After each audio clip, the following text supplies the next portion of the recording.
His name is Brenton Sconce. Yeah, thanks for having me, man. What is your story with alcoholism? I really found like my identity just massively in question. And I think even feeling like I was failing God. I was going to talk about this a little later because I think it's so important. B.E.A.R Aftercare Scholarship. You were the last person. Funds are gone. That's my mission. What was training like for the 7.5 mile course? My left wrist started hurting. And I looked at the team and I was just like, I don't know if I can do this. My final question is, who is Brenton Sconce?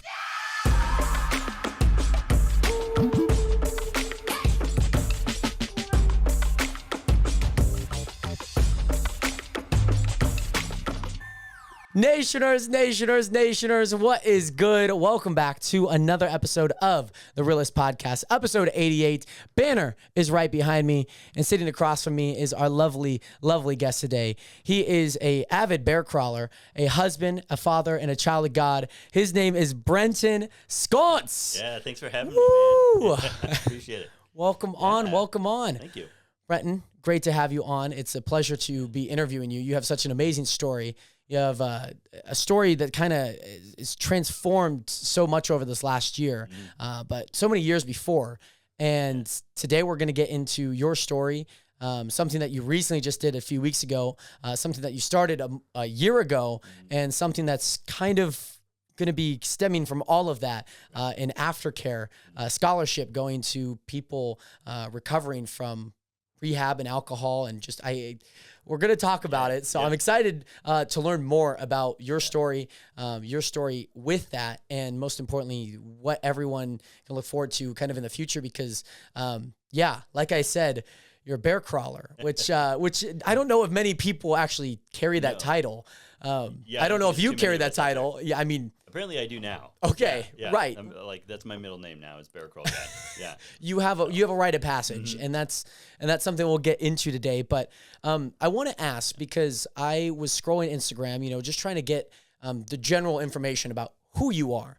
And, I've been able to see the journey that you've had across Instagram and obviously in person as well with the Bloomsday Bear Crawl a few weeks ago.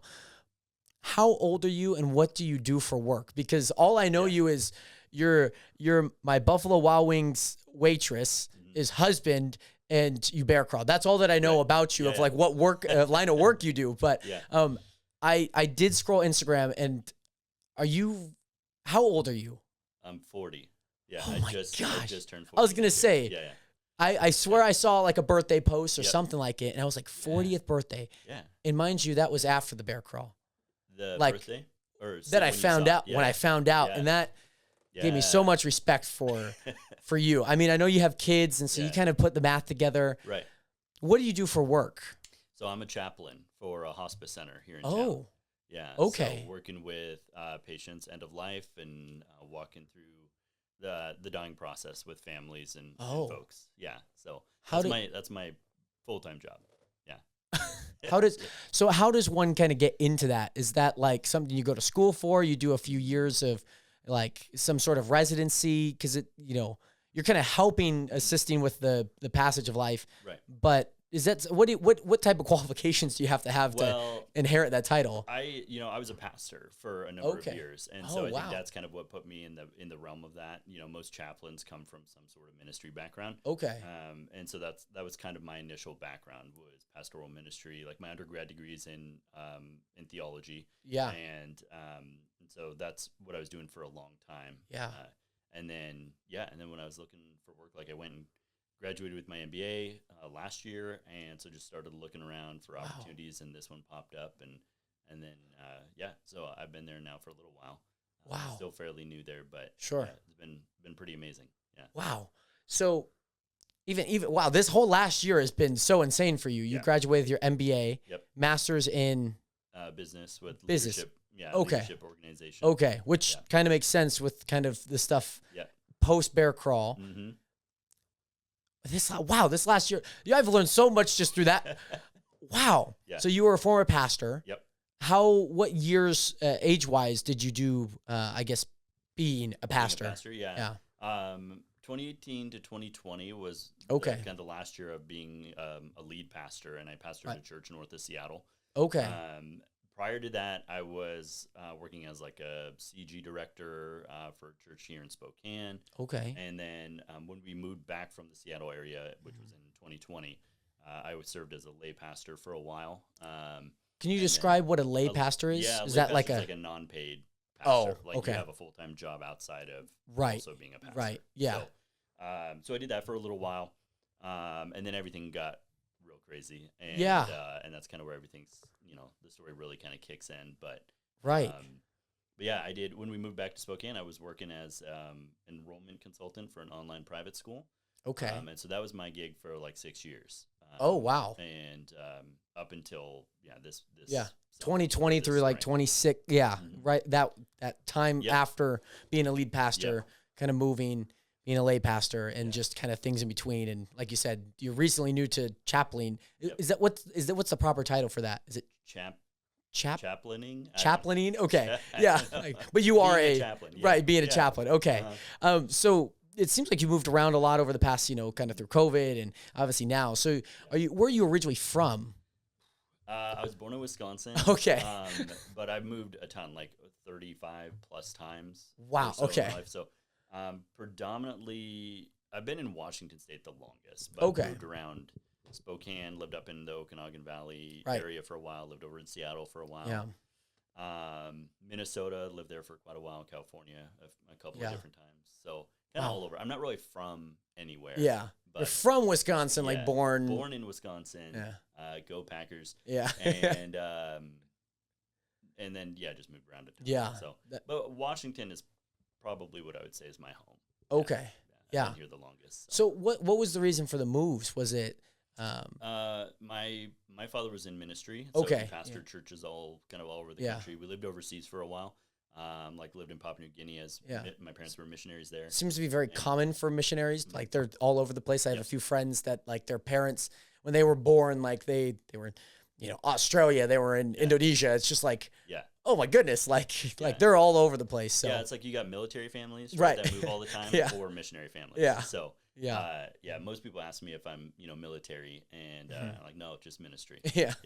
So that's pretty crazy. But so you've probably seen a lot of Washington as a whole. I mean, you lived in Spokane, the Okanagan North Valley, and even Seattle. So like drastically different lifestyles. Like you got big city Seattle's, kind of semi big city, like kind of tinier city, and then like town life up in Okanagan. So you've seen it all. Mm-hmm. So across all of those, all the moves and even I don't know how much you moved when you were, before you're 18 and, you kind of get the sense of freedom. You're kind of a little older. Right.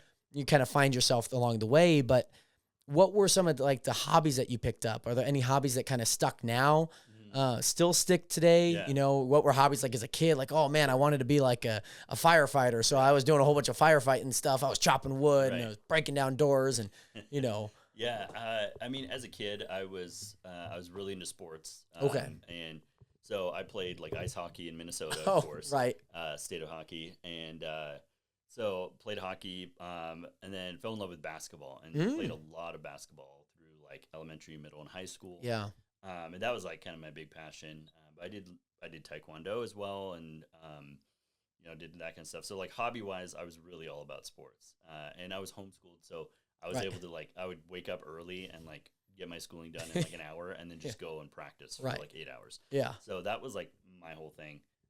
Carrying through that, like hobby wise now, like I still love to play basketball whenever I can. I like things like hiking. Hike with the family all the time. I try to find waterfalls and stuff like that. But pretty much any way that I can like move my body and get some kind of exercise that's my hobbies. Really. Yeah. I love to read. I like to write. So those are kind of some more like solitude style, hobbies. But outside of that, then I'm just busy working. Yeah. Building things. Chaplaining. Yeah, chaplaining. Yeah, exactly. Family stuff, all of that. Yeah. That's really awesome. Yeah. So I guess funny story, just for a little bit of context for those listening.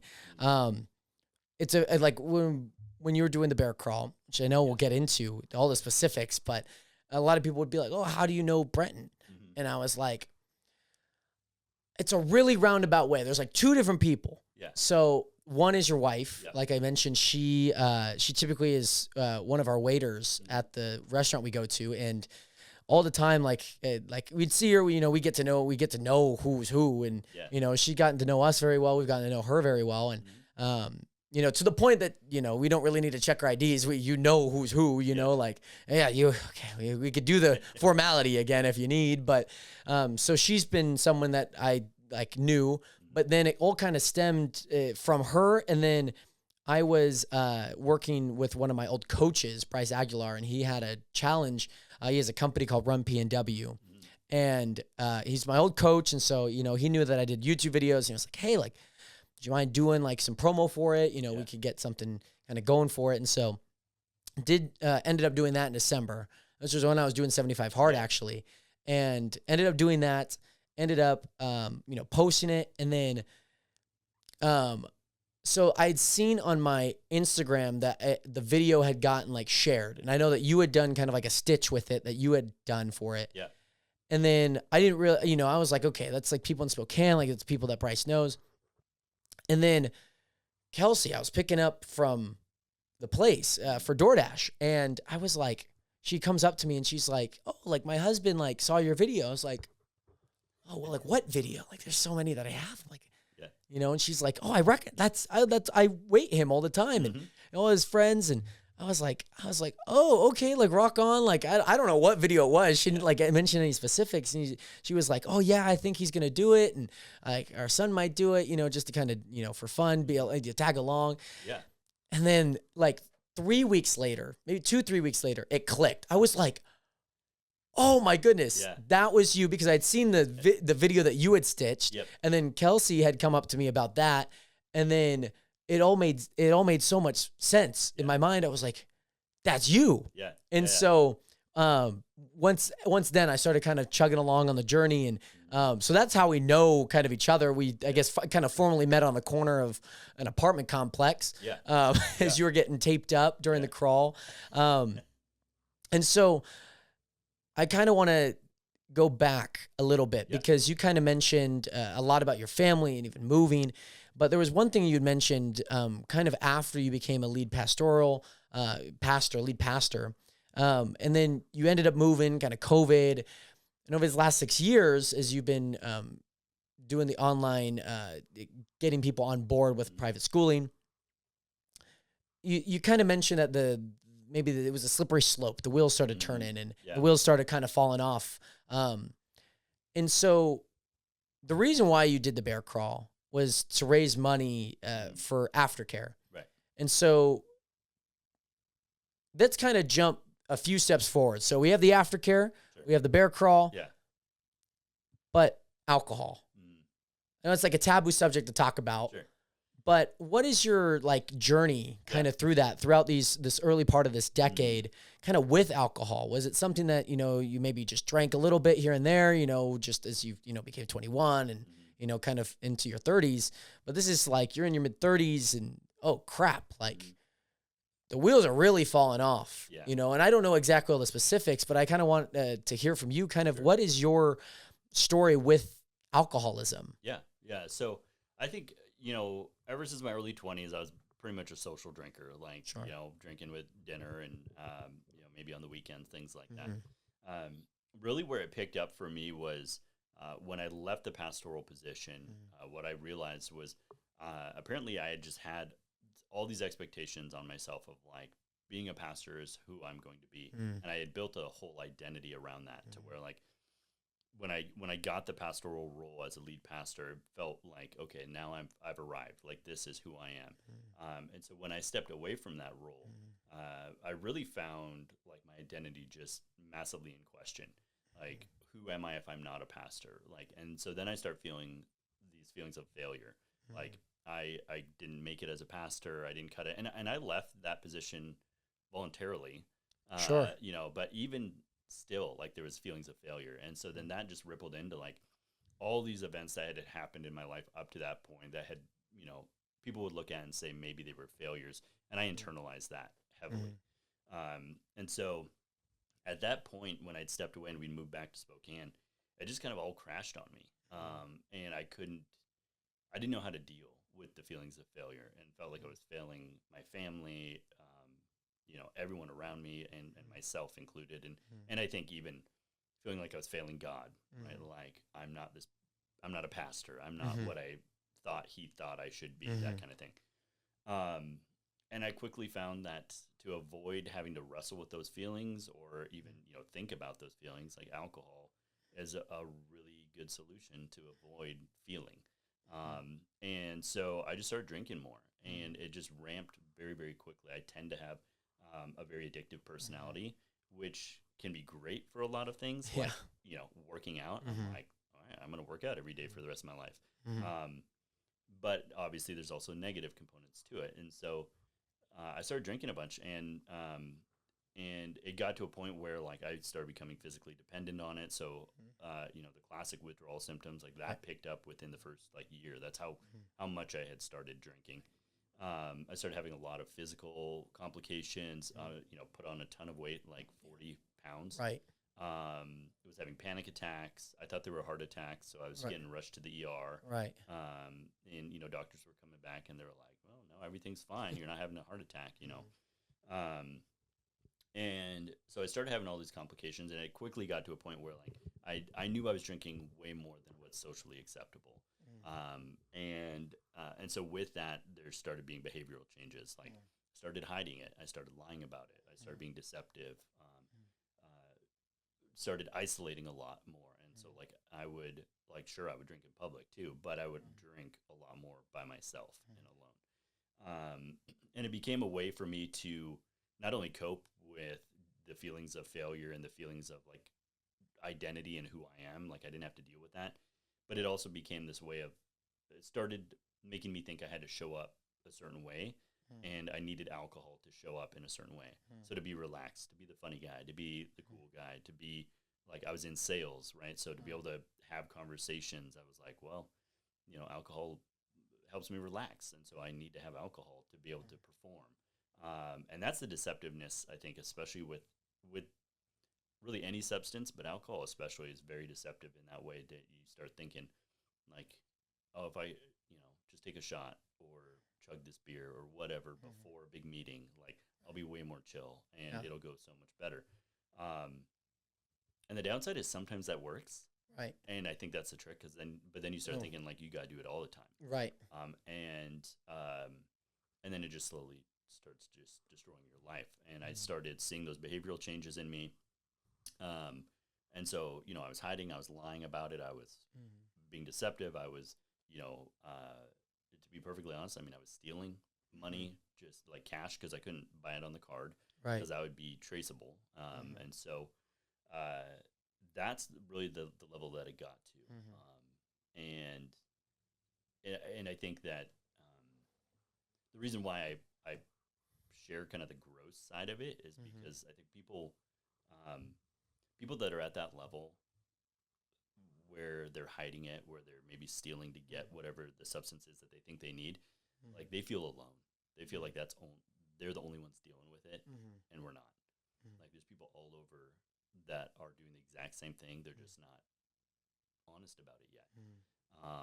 And so as uncomfortable and gross feeling as it is to even talk about, I feel like it's part of my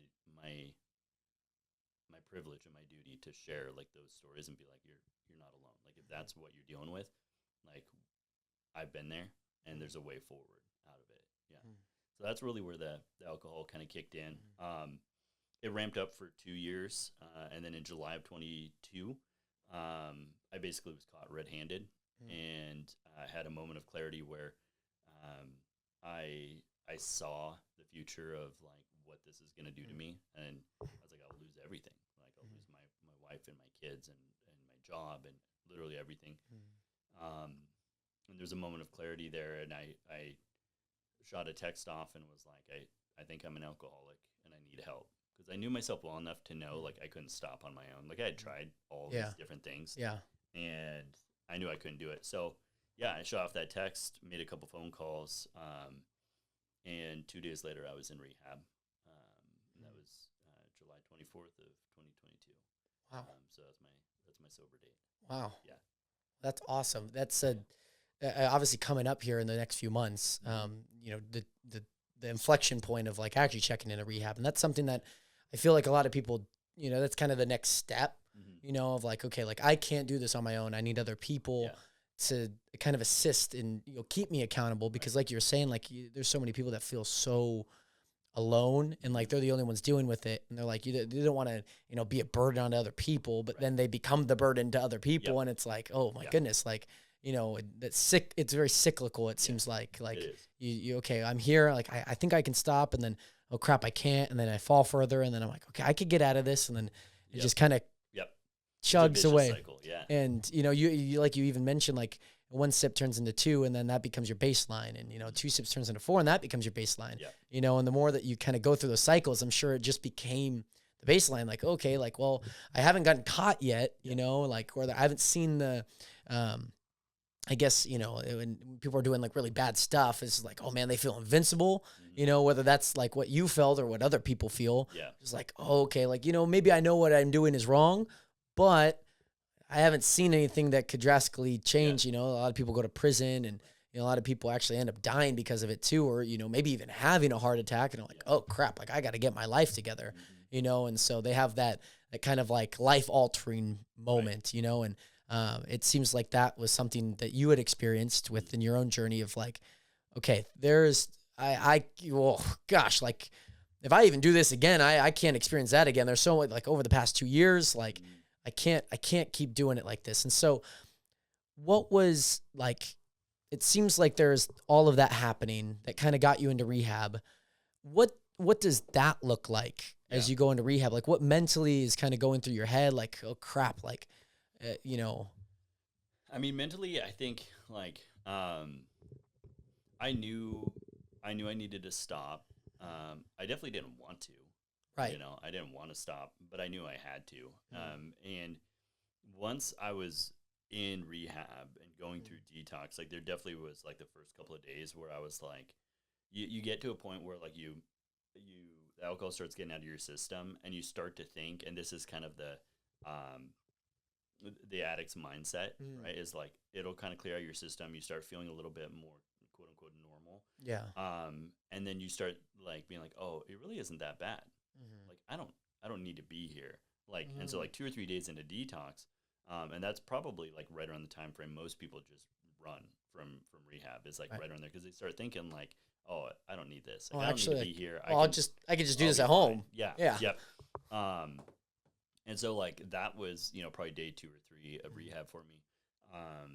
But again, I was like, no, there's no leave. Like there's no leaving. I'm here.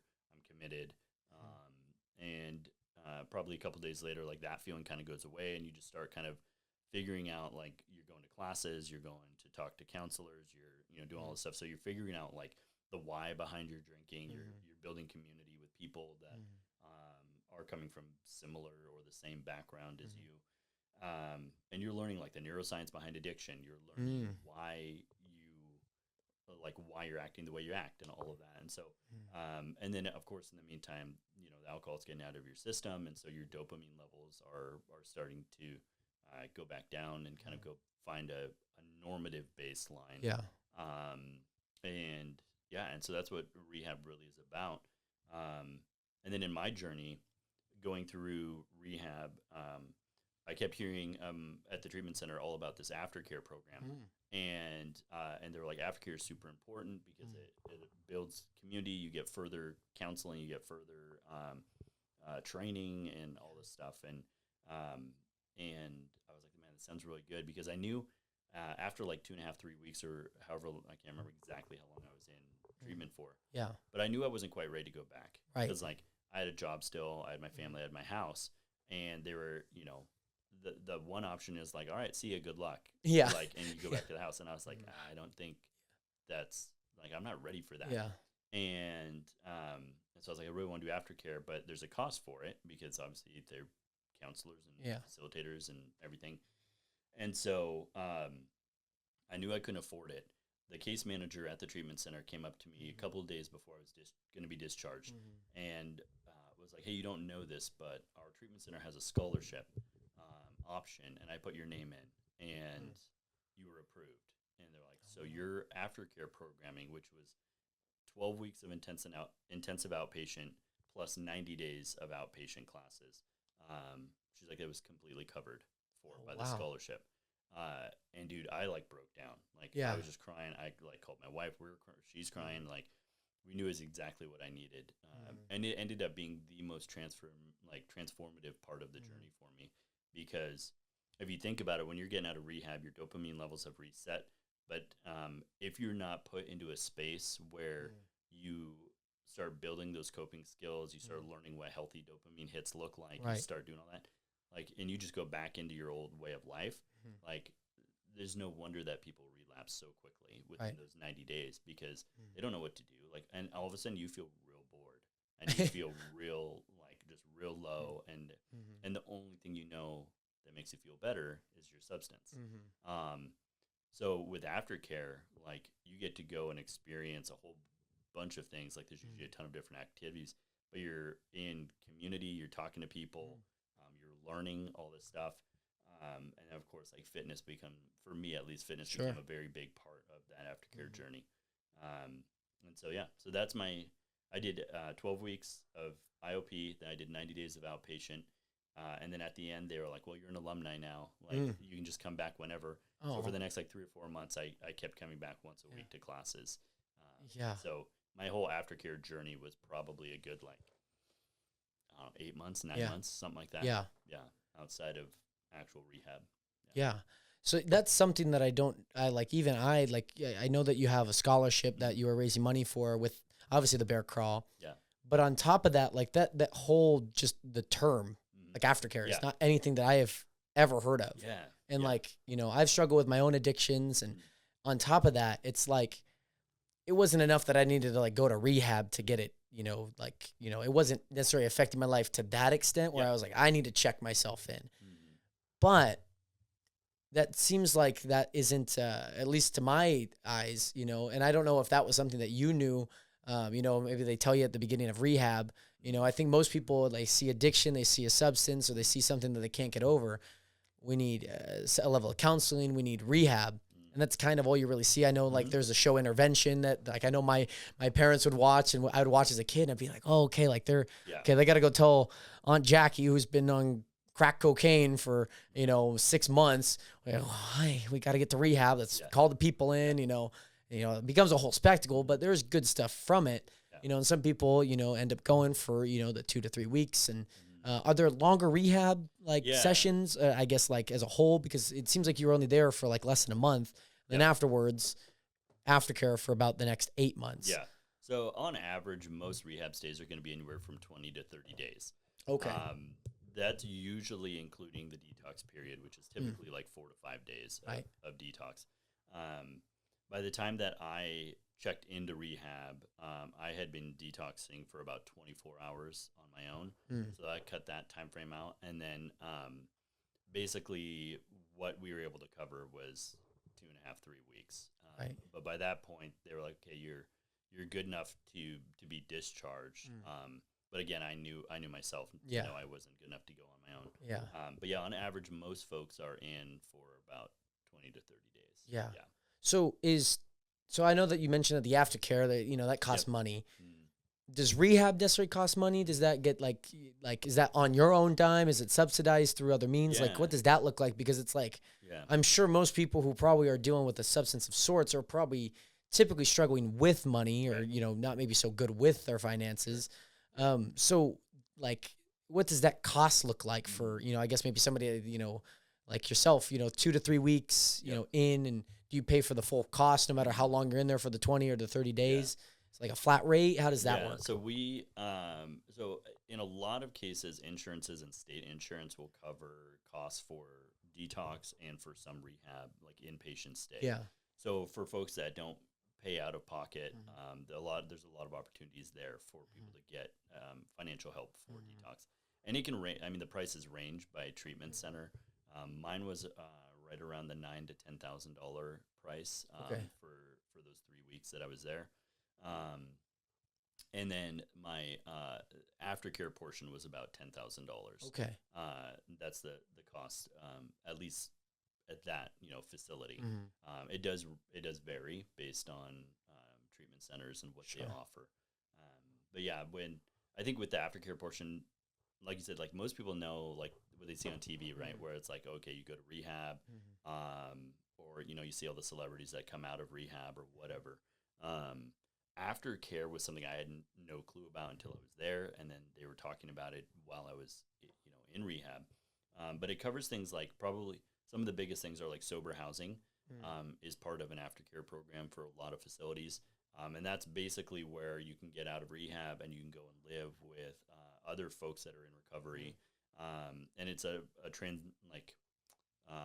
transition housing, basically set up where you've got rules that you follow. You've got to keep your room clean. You got to do UAs. You got to do all this stuff. But it's just a way to put yourself in a safe space to continue your recovery before you get back out into the real world or your home or whatever.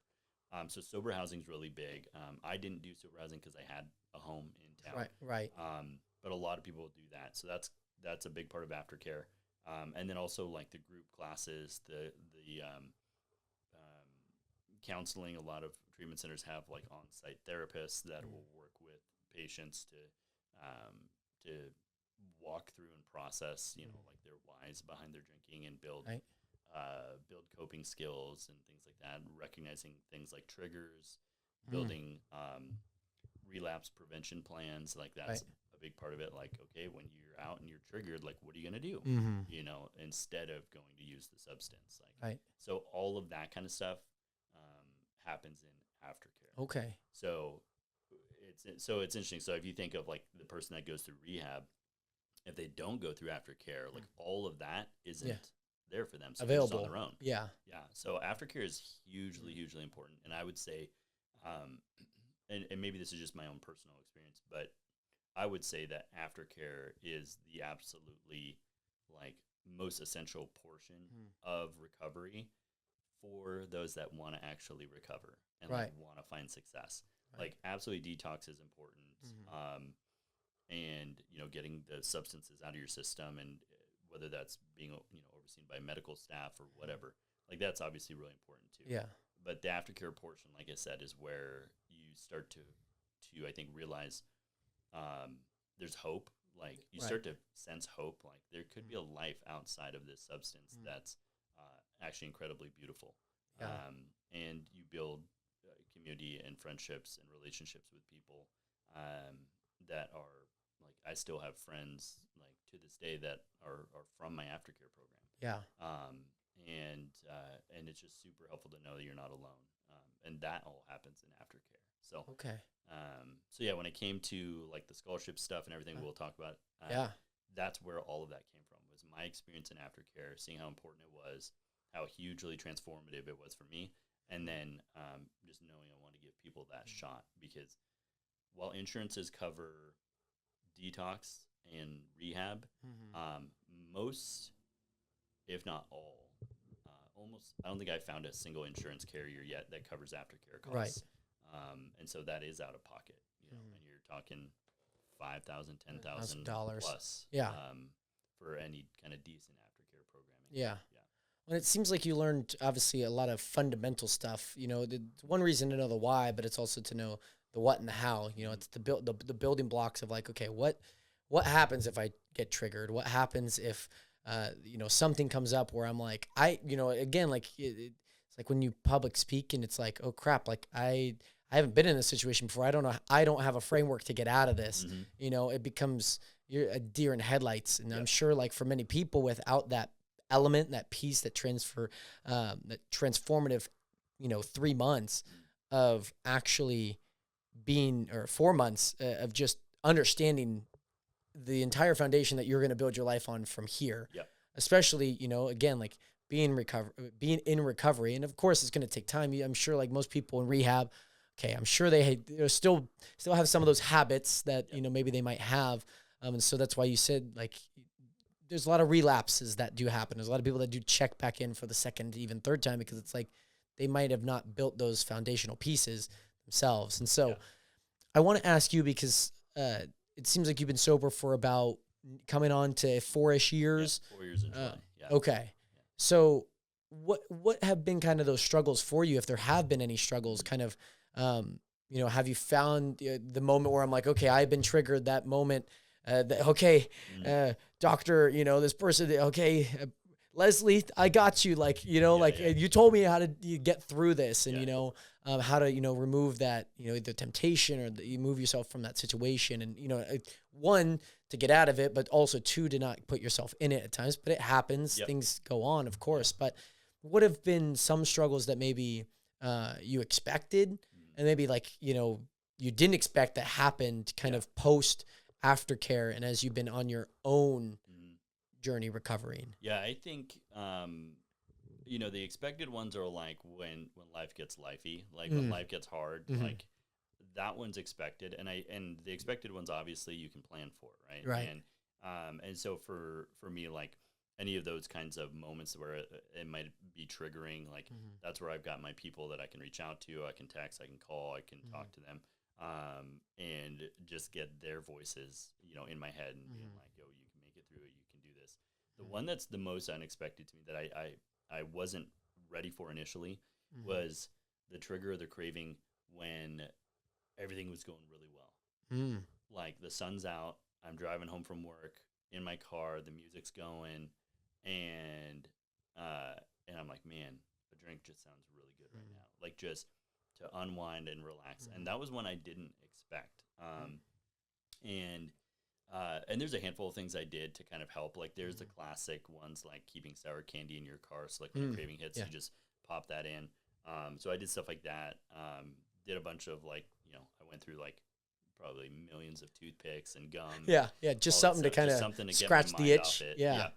And then I think really the biggest one that developed for me was just moving my body and like physically doing something. Like I remember there was times like I would maybe get a craving or or something would trigger me, and I would just drop where I was at and just start doing push-ups. Right. And just try to just get it out. Dancing sounds funny, but like just dancing in the car, dancing, whatever, like, right. And I am not a dancer by any means, but I dance like crazy. Cause just moving my body and just getting my mind cleared, is hugely helpful. And so like in those moments where I'm, driving in the car and it's sunny and nice and I'm like, oh, I just want a cold one. Like I just crank the radio and just start dancing and singing and moving. And then within minutes that's gone. Yeah. Your mind like shifts from one focus to the next. Cause I'm sure again, it's just like, oh, and that would be nice. But okay, one thing, pop the toothpick, maybe some gum, sour candy, like you're mentioning, dancing seemed to be just like a nice shift of, thing. Like I always remember those times where I used to struggle with porn for years and it was just so, it's just so easy. You're crawling to bed and you're like, okay, well, I'm here now. Like, I guess I could go to bed, similar, like when you're driving, it's just like, man, like life is good right now. Like sun's out, weather's good, a beer would be nice, and so very similar in like, the general setting of how to like the setup of just like, wow, okay, maybe it's fine if I have one. I'm sure that, I'm sure the enemy just like wants to say like, oh, go ahead. Like just take one's not bad. You'll be okay. And that snowballs real quick and, and so it ends up becoming a lot more of an issue than an actual like privilege and, something to be grateful for. Like it's nice when you have the opportunity to, but understanding, okay, I have an addictive personality. I have something that needs to be filled right now. I could just do this. That's all I know. Like, but kind of changing that mind frame. Like you said, like I'm replacing this action of drinking and just feeling good from the alcohol, sure. Like sipping on something might be nice. Like maybe that's lemonade, there's certain things that you could also do. Does it have to be alcohol? Does it have to be like, masturbating? Like for me, like that was something that was super easy.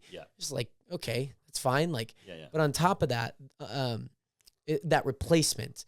And so it seems like for yourself, you've met a handful of people, dozens of people that were in this aftercare program, obviously people you went alongside with in rehab. And again, you're not alone. There's other people out there, maybe people listening who are struggling with a substance or a habit that they cannot get over.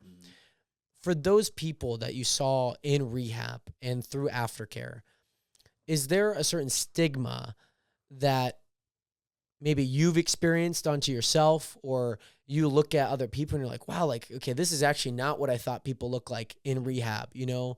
Like maybe it is more serious. Maybe it is maybe not as serious as it means. Like, oh crap, like Aunt Jenny, she's on crystal meth again, like, you know, and she's tweaking out, you know, you just fentanyl in all the time. Like, what are some type of stigmas that maybe you have seen that maybe just aren't true about anyone going through rehab and aftercare? I think probably one of the biggest ones that I recognized was like, I think it's easy to look at folks in addiction, and especially like, I mean, certainly alcohol addiction too, but especially like the harder drugs, you know, and I think it's easy to stigmatize people as just like, oh, they're selfish. They're just only caring about themselves. They just need their hit. They just need this. They'll do whatever. And there absolutely is a responsibility and a choice element to the addiction journey. But there is also a point where the substance hijacks the person's brain, and the neuroscience proves that behind, you know, like what's happening in the addict's brain, it literally changes like their prefrontal cortex and all of this stuff. So the way that they literally think is different. And for those in addiction, the drug or the substance or the alcohol becomes extremely salient, where it's like air. Like in the addict's brain, they start seeing it as like a necessity to live. And so one of the stigmas is like, oh, folks are, you know, they're just selfish, or they're not, that, you know, like my love for them should be enough to change them, or things like that. And it's not that the addict doesn't love the person. It's not that the addict necessarily is actively choosing to be selfish, because one of the things I realized was when I was in rehab and I'm like talking to people, and obviously as they're starting to detox from their substances, like there's incredible love with these people for their families, for their friends. There's a lot of pain and a lot of trauma and a lot of hurt, and they recognize what they've done through their substance abuse. But I met some of and I still do, the folks in recovery are some of the most genuine, kind, loyal people that you will ever find. And I think they recognize, because they have found themselves in the deepest, darkest pits. I've never met a person in recovery that thinks that they're better than anyone else. And so there's just this beautiful like understanding of humanity within the recovery community that I haven't really found anywhere else. And that to me pushed against the stigma of what I thought addicts were going to be like. And so understanding like the neuroscience behind addiction is super helpful with that. But then I think it's hard for people to, and I get it, I totally get it, but it's hard for people to want to spend time with people in addiction or in recovery. And if people can wrap their heads around getting connected to people that are on the recovery journey, I think you'll find a people that are extremely loving and kind and caring, and will do anything for their fellow man. And again, that's on the recovery side, of course. But those are some of the stigmas, I think. And then, you know, I think there's folks that think like they shouldn't get a second chance. They blew it, you know, that kind of thing. And to those kinds of stigmas, you know, I typically am just like, well, don't we all mess up? Like, sure, maybe you're not doing drugs or losing everything to alcohol, but like, if the addict has to be honest with who they are and what they're like everyone should also be honest with who they are and their struggles and what their needs. And so I've always said, like, we all are recovering from something, and there's a way forward for everybody. And I think what we learn in recovery is, although it's targeted towards the addict, is actually extremely beneficial for everybody, because it has to do with finding their identity. It has to do with finding purpose. It has to do with caring and serving and loving other people. And I think if everybody caught on to those themes as undercurrents in their life, I think the world would be a lot better place. Yeah. Amen. Just like you're saying, like, especially with such a stigma, addict, somebody who, you know, maybe even homeless too, a lot of homeless people, you know, you see a lot on the streets. something that definitely I feel like I see a lot of. You can see the effects of it. You can see people just struggling. You're just like, and there's no one there to just help. Like, sure, you have, certain places that will bring them in or bring them food. Right. Like, that's great. Like, that's so awesome. Yeah. But on top of that, there's so many people that just drive by and be like, oh, they just need their hit. Like, they just need their drugs, right? And there people will be like, oh, I don't give them cash. Like, I'll buy them what they need, right. Which is great. It's a great habit, like, to be like, okay, I don't want to feed into this, but, what more can we do mentally? Like, then just, okay, great. Like, give them water if you have it, right? Mm-hmm. But on top of that, it's like, how mentally can I realign myself to think that these are humans? Right. These are people that are actually struggling on the streets. And whether that's from their own volition, whether that's just from situations that were out of their control, you have no idea. You've never talked to that person. So why should I judge them? Right? Sure, like, they might be asking because they need the help. Like, that's the only outlet that they can. And you think about every person that you drive by, and anyone that might be struggling with substances that maybe aren't on the street, of course, like yourself, like you hit it for so long, a year plus, and into those 2 years of it's just like, okay, like I can't do this anymore. So it's like, it's not so much hidden anymore. You were trying to hide it. And again, like, yourself, as selfish as it might have been to do that, it's also unselfish of you to ask for help. And it's that complete 180. And it's like you're saying, like, everyone is struggling and everyone is recovering from something, whether it seems more extreme or whether it's more outward to people. Right. And I think it's just so beautiful that how you described everyone's heart in recovery and people that, are going through things that maybe just they can't control. And, even hearing that from you, because you're here, this is your testimony, right? Like, you're somebody that has gone through the lowest pits of the Marina Trench and even deeper. And now you're on the other side of it, on the beach, on the top of the mountains, hiking with your family, right? Like, actually being a husband that is a husband and father too, on top of that, and a son to your parents, like, there's so many networks of stemming through, like, who you are. And, I think it's just so beautiful to hear that, like, sure, it might be easy to denounce all of these people and, again, not give them a second chance, but, like, I think it's so empathetic of people, or I should say it this way. I think it is very selfish of people to not put themselves in somebody else's shoes, because if they were in that position, I think all they wanted was a second chance. And for many people, they're never going to see that. For many people, they're not going to go through the ringer of something like alcoholism or like addiction with drugs, or just anything that would kind of cause them to, fall into a pit, become dependent, and then on top of that, try and bounce back. Right. Because it's easy to stay there. It's easy to stay there when there's no rock holds to get up there. And sure, each rock hold might reveal themselves one at a time, but man, when you're at the bottom, it can, depression lays on, and it's just like everything is compounding onto your shoulders. And I'm sure even for yourself in those moments of just like, wow, the weight of the world is on my shoulders. Like, can I get out of this? And I thank God for, like, shame and guilt. I mean, shame and guilt are the big ones that just keep people down, and keep people stuck in those spaces. And that's where I think, like, for folks that maybe are watching or listening or whatever, and want to know, like, what are ways to help people that are struggling. And I would go so far as to say, what are ways to help yourself with whatever issue you might be recovering from. And I think that the figuring out the why behind everything and recognizing that, like, for me, like, my faith ended up playing a massive role in my recovery, because now I didn't have to deal with the shame and the guilt alone. And I was able to work through that with my faith. And but everyone you see on the streets, everything like that, like, they're dealing with incredible shame and incredible guilt, because they, in their clear moments, they know what they're doing and they know what it's doing. But there's a very real element of just not being able to stop or not having an opportunity to stop.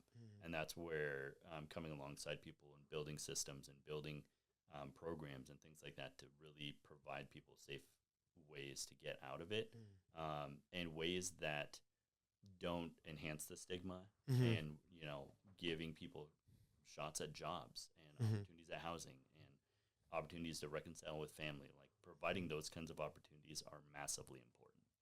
Yeah. I was going to talk about this a little later, but I think it's very important now with kind of where we're at. And I know we're kind of stemming from aftercare, but I like to bridge it into just now because I think it's so important. So you had done a 7.5 mile bear crawl, which again, like just doesn't even seem like the most important thing about like what that was for. Like there's a whole reason why. And that was your aftercare. I know that you mentioned aftercare is super duper important to, you know, the opportunity that you had gotten from one of the people in rehab who put your name in, got approved, and it all got covered. And that then built the foundational pieces for your recovery. And not only that, just for you, but also for so many others. And for you to, you know, understand what it's like to go through aftercare, you know, and have those frameworks like you did when you were becoming a pastor. Like you understood theology, you know, so like then at one point, then you could teach people, right? Like that's, you know, just like why people become a teacher, why people become, you know, they work up in the ranks, you know, they start painting and they get really good at painting or they make music. And so they become, you know, the person that people go to. And for you, you've walked the walk, you know, you've gone through aftercare, you've done this bear crawl. And part of this, I mean, the whole reason you did the bear crawl was to raise money for aftercare. And so I know that seems so much after of what I wanted to do, but I think it's so important now to kind of talk about because this whole B.E.A.R Aftercare Scholarship. So what is B.E.A.R? The Aftercare Scholarship, what necessarily is that money going to? How do people kind of access potentially the scholarship? Because I think that's so important. And just everything about the scholarship, because it's so incredible what you're doing, because it's, again, a part of your testimony. You've gone through your aftercare and you've realized how important it has been for you. And so having an opportunity like that, it seems like you're wanting to give it to other people to share the same thing because of how crucial and so vital it felt for your recovery. And so I'd love to hear more about the B.E.A.R Aftercare Scholarship. How did that kind of come along? Because you've raised $20,000 for this, which is crazy. The mic is yours. I want to hear all about this because, again, aftercare is very new to me. And even just hearing your story, it seems like it's very important to you. So about 2 years, I would say, about 2 years into my recovery journey, I started thinking, like, what would it look like to give back? And the number one thing that just kept popping in my head was how important it was for me to have gotten that scholarship to do aftercare programming. Because I would not be where I'm at now without that. And so I was like, that was so massively important. And I remember I contacted the treatment center that I went to and was like, hey, can you tell me more about the scholarship? I received a scholarship 2 years ago. And they were like, oh, you were the last person to receive a scholarship from our program. And I was like, that was 2 years ago. And they were like, yeah. Funds are gone. There's no more scholarship options for people. And I remember hanging up the phone and I was like, there it is. That's my mission is doing scholarships. So then I started thinking, okay, well, what ways can I, scholarship people and build up scholarships and fund this thing? And so I was like, well, what if I start a foundation, and the foundation's whole mission is just to provide scholarships for people to go to aftercare. So not detox, not residential or inpatient rehab, but specifically for aftercare following treatment. And so I started doing some research, and lo and behold, there's really nobody out there doing anything like this that I can find anyway. And so I was like, okay, well, there's definitely an opportunity here. So I was like, all right, so I'm going to do that. And it's like, what's the craziest thing I can think of to do to raise funds for this scholarship? And we can get into this whenever, but that's where the bear crawl idea came from. And for me, the bear crawl started representing really a living metaphor of the recovery journey. It's really slow, it's low, it's humbling, it's grueling, it's brutal, it's painful, but you get where you're going. It might take a lot longer than you think, but you're going to end up at your destination. And so I was like, I love that. I love the metaphor of it. It's obviously extremely difficult. Anyone that's done a bear crawl knows it's not fun. And so I was like, I want to bear crawl. And so I was like, well, what am I going to bear crawl?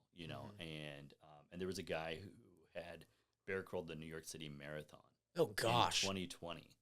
And how long did that take? Like 24 hours. I mean, dude's a beast. Yeah. Like he's a beast. But I remember watching that in 2020. Okay. And I saw him do it, and I was just like, this is unreal. Well, for whatever reason, that like came back into my head when I was thinking of like fundraising, because I was like, nobody else is doing anything. Like, it's been done, yes, once before. Sure.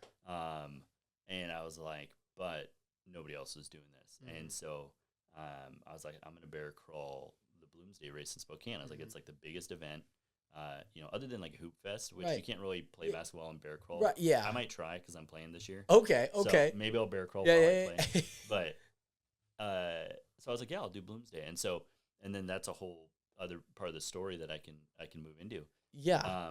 But to get back to your question, like, what is B.E.A.R? So B.E.A.R actually stands for Build, Empower, Achieve, and Recover. Okay. And obviously is connected to the bear crawl movement. Right. But the B.E.A.R Recovery Foundation, really the mission is we exist to provide aftercare scholarships for people in recovery. And the way that it looks, and I'm in the process of getting my 501c3 status set up with Washington. For foundational scholarships? Yep. And so once that's all finalized, which should be real soon, I'll be able to then actually start awarding scholarships, and I'll be working with treatment centers across the country to where they will apply for on behalf of like their clientele, and they'll say, hey, Bobby, Bobby just went through detox and went through treatment, inpatient treatment. He really wants to do our aftercare programming. He can't afford it, that sort of thing. And then we'll scholarship to Bobby so he can do the aftercare programming. And those scholarships are going to vary in dollar amounts, all based on whatever their aftercare programming looks like. And like I said, those prices all vary depending on the treatment center and things like that. Yeah. So basically, B.E.A.R is just like, we just try to get as many donations and sponsors as possible to get these funds as large as possible so we can help as many people as possible. And so that's what B.E.A.R does. There's not really anybody else in this space quite like this. There are some other programs out there that deal with aftercare specifically, but there's a lot of opportunities for me to work with a ton of treatment centers and facilities and help their clients. And it helps the treatment center because then they can say, like, our client base has, a 70%, 70% success rate, and that sort of thing. So it helps everybody. Yeah. It's really awesome to see again, because it's like, you see all this timeline of story of just like, okay, like I used to be really active. I was into sports. I always wanted to do something. And that kind of became even a sense of identity now, in a good way, of course. Yep. And I'm sure like something physical, something grueling, like you were saying, where the metaphor of the bear, of the slow crawl, but you're going to get there. Yep. And even with the aftercare scholarship, of just seeing this gap, and I say market, but just this void of people without like potentially just even access to some financial aid in this way, like I remember in high school, I got a few scholarships for $400. Great. Like, that's awesome. Like, again, $400 seems like a ton for me at high school, but now, like, that feels only like a fraction of percentage of, especially aftercare, which is such a long journey. It's 3-4 months, and it's expensive, of course, and some people have the financial, foundation to do it. Others don't. Some really, really want it. Like you're saying, Bobby really wants to do it. Like, he really wants to do it. And so I think it's so awesome that, and again, like, I think about this all the time, and you think of these things that just start, like foundations just start, and they're like, oh yeah, we've been a foundation for, I don't know, 10, 15 years. It's just like, this is year 0, year 1 coming into, and it's like, everything has a beginning, and it doesn't have to be again, I think even the bear crawl is, again, that consistency. It's just like, okay, one step at a time. Yep. Year 0 to year 1, okay? Like, we've helped 10 people. That 10 people then turn into 20 people the next year. Okay, cool.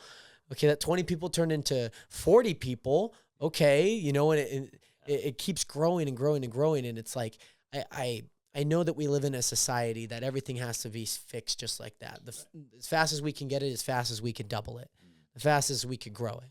And I know for my faith, just understanding that things take time. Yeah. It's not my timing. It has nothing to do with me. Like, I can force everything that I want, but I sit there and I be patient. I have faith that I am on the path that God has for me. Yeah. And I'm sure even looking back over these last 6 years of leaving the lead pastoral job and finding yourself without an identity to 2 years then from then, you know, finding yourself checking into rehab, which I'm sure 2 years prior to that, you would have never said that, like that would have never been me, right? Like, and this is something that's been on my mind over the last month or so. I think we really underestimate, you know, we always look back from a year ago. A year ago, you started this journey of bear crawling Bloomsday. A year, you think about, okay, well, then Bloomsday's going to happen next year. Great. But you don't exactly know the next year's going to hold. You know, we always look back, wow, like, I changed so much from last year. You know I do that in my personal life. I'm like, wow. Yeah. But I underestimate that the next year I'll be looking back at the same year, same point, and being like, wow, I grew a lot last year. Yeah. I did a lot of things.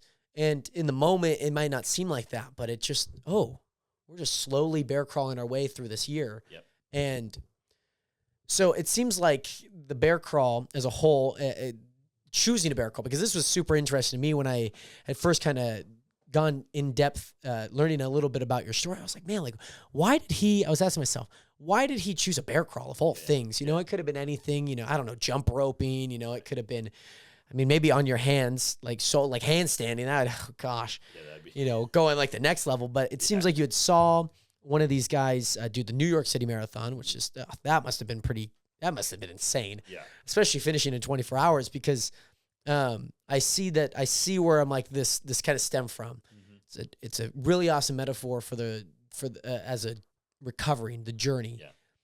But also it is an action that is also pretty grueling. Yep. And over the last year, what was training like for the 7.5 mile course? Because I don't think there's many plans out there that are like, okay, I want a bear crawl 7.5 miles. Yeah. Here's a 30-day plan. Like, dude, I remember I even asked like chat, build a plan for me. And I think like chat broke. Like chat's like, I don't, do bear crawl stuff. I don't know how to do that. There's nothing, there's like no information I could pull from. Yeah. And there's no programs out there, and there's no like trainers that are specifically bear crawl trainers. Right. When I decided to do the bear crawl, I contacted a buddy of mine who had been a trainer of mine for probably 10 years prior. Yeah. And I was like, hey buddy, we haven't talked in a while. I was like, I'm gonna bear crawl Bloomsday. Do you want to train me? And he was amazing. He was just like, that's insane. And he's like, yeah, absolutely, let's do it. And so he like built all the protocols. He got all of the like regimens for me, nutrition, everything. Mm-hmm. And so I did a lot of the training at home. And I've got a real simple gym at home in my garage. And so it was a lot of like high intensity training, a lot of kind of CrossFit style, just like real intense like pushes. And then I kind of did a couple of months of that to just kind of whip my entire body into shape as much as possible. Right. And then from there, I just started bear crawling as much as I could. Yeah. And we just kind of build and build and build to where, like, probably 2 or 3 months before Bloomsday, I was doing like 10 to maybe 15 miles a week. Right.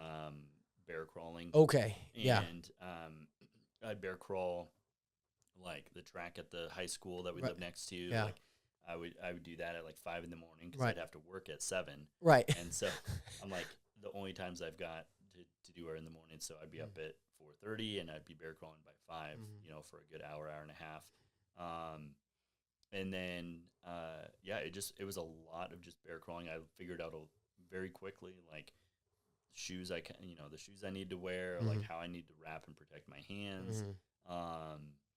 And then leading up to Bloomsday, of course, then you taper down. And how do you taper a bear crawl? Just less miles, really. Right. Yeah. Okay, just like typical, like you run less miles. So I did a lot of studying of like marathon runners and ultra runners, because it really is an endurance. Right. It ended up being an endurance thing. Yeah. Like absolutely, there's a level of strength, you know, obviously that you need to have for it. But it's very much an endurance thing and a mental thing. And so I studied a lot of like ultra runners and just kind of their mentality. And so, the last month I tapered down, and like the weeks leading up to it, I was bear crawling maybe like a mile to 2 miles, if that. Yeah. And then just dialing in the nutrition and getting that on point. And my trainer was so amazing. Like he gave me literally like exactly what to eat, like the week of, and then like 72 hours before, he's like, do this, do this, do this. The night before, do this and this, and then first thing in the morning, do this, and then like 30 minutes before the race, do this. Like it was dialed in, which was amazing, because I was like, I don't know. Well, I'm sure for that week, and obviously the month leading up to it, I'm sure all the nutrition plans as a whole, it made it just one less thing to worry about. Yep. Like absolutely, because just focus on the training and the mental side of it. It was like, it's like doing the 75 hard. Like you've got the plan, you know what to do, you don't have to think about it. Yeah. So it was super, super helpful. Yeah. But that's it. That's kind of what the training all looked like. It was just, I would do a lot of body weight, a lot of weightlifting, probably three to 4 times a week. Yeah. The first half of the year, I was cutting weight. Sure. And basically trying to get as light as I could. Right. Just to take the pressure off my joints. Yeah. So I dropped like 20 pounds. Yeah. And then once that happened, then it was just all kind of getting my body used to the movement of bear crawl. Yeah. Because that's a lot different than just standing and running. Yeah. Like super new, like hip hinging, your shoulders are like up. Like you're basically doing what do you call it? What do they call it? Snatch? Like, I mean, your arms are basically up and your legs are bent. Like you're basically just doing a horizontal snatch constantly. And again, with no protocol, your friend, I mean, was it Mitch? Mitch. Yeah. Cause I'd seen he does a lot of high rock stuff and whatnot. And so makes a lot of sense that he does a lot of dialed CrossFit, in high rocks, hybrid training, stuff. Right? Yeah. And so it seems like obviously having someone on your team that's knowledgeable, that understands how to get right. Yep. And I think it was so crucial to have someone like him, even though it had been a while since you had reached out, because there seems to be, like you mentioned, where you cut weight, but you can't be too skinny. Yeah. Can't be too like no strength, right? Yep. Like there's this weird kind of like fine, perfect line. You can't be too light, you can't be too heavy. You got to be just perfect with enough strength and endurance, which I'm sure is also another aspect, because from what it seems like on Instagram, from what you shared with just how the bear crawl had gone, to that day, May 3rd was a lot hotter than I think anyone expected. I know when I was sitting in the corral of our group, you just see this, you feel the sun beating on you. Like, my neck was all kind of like slightly tan as we're kind of going through and in and out, but it only got hotter as the morning went on. And you crossed the start line around right before 11, like 10:45. Yeah, like 10:45, I think is when I started. 10:45 a.m. When did you finish the race? It was like 9:40 a.m. The next day. Yeah. So you were out there for 23 plus hours, and you expected to be out there for about 10. Yeah, at most. Yeah, at most. Yep. And like, again, like I'm sure a track, it's nice and flat, but I know that you've done some training up and down hills, but the weather, it seems like when I got out there, like I mentioned earlier, we had formally met on the corner of these 2 apartment complexes. Yeah. Because I just got done with church, and there was a whole bunch of people that were following like your journey. Mm-hmm. Like, and this lady I just happened to come across, she's like, oh yeah, the bear crawler, he was here at like 6:20. It was like maybe 6:40 at this point. Yeah. And yeah, you were like right up at the top of the, entryway, the gates and whatnot. And she was like, he was right here. Mm-hmm. It's like, you're just like this, you're like Bigfoot out there. Like, right. I swear I just saw him. I just saw him. Right over there. Yeah. And so you became, a spectacle for so many people throughout this day. Like, and I'm sure, I know the Instagram algorithm gets real local at times. Mm-hmm. And just the algorithm as a whole gets real local. And I'm like, oh, Bloomsday. Okay. Like, that's a little buzzword. I'm doing Bloomsday. Yeah. This guy's doing Bloomsday and he's not running it. He's bear crawling it. Yeah. And so 7.5 miles. Yeah. 23 hours of bear crawling. Mind you, you're up before then. So you were up for more than 24 hours, I'd be assuming. Like, yeah, I mean, that day, I think I was up by 6 a.m. Okay. Yeah. So, because I was like, I had to fuel up. Yeah. You had to get like the body up. Yeah. Like, not just like, okay, I woke up at 9 and got over there. I was up, for quite a few hours before I even started. Yeah.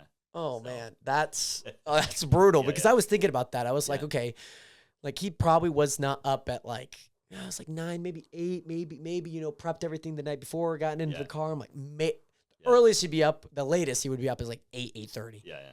He finished at 9:30 and you just bear crawled for a whole day. Yeah. Like, I'm sure the body is just wired. So let's go through the bear crawl because what was that first mile like? Like I know that you were getting ready. There's a bunch of other people around, but you have your family, you have your team. Yep. There's a lot of people there when I kind of hopped on, maybe about a little bit before halfway.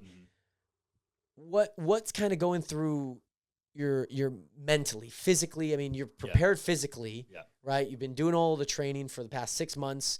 6 months before then, you were building your baseline. Mm-hmm. Where does it kind of hedge? Does it kind of bottleneck mentally? Because okay, like you put out a lot of Instagram videos. You're like, hey, like we're doing this. Like there's a lot of things you're mentioning your Garmin Live so people can track you. And, you've been so dialed in for the past year. Yeah. It's been a year-long journey. Mm-hmm. And it now all kind of begins in a way. Yep. Like it all actually is applied. What's your mentality as you are approaching the start line for your bear crawl? Man, I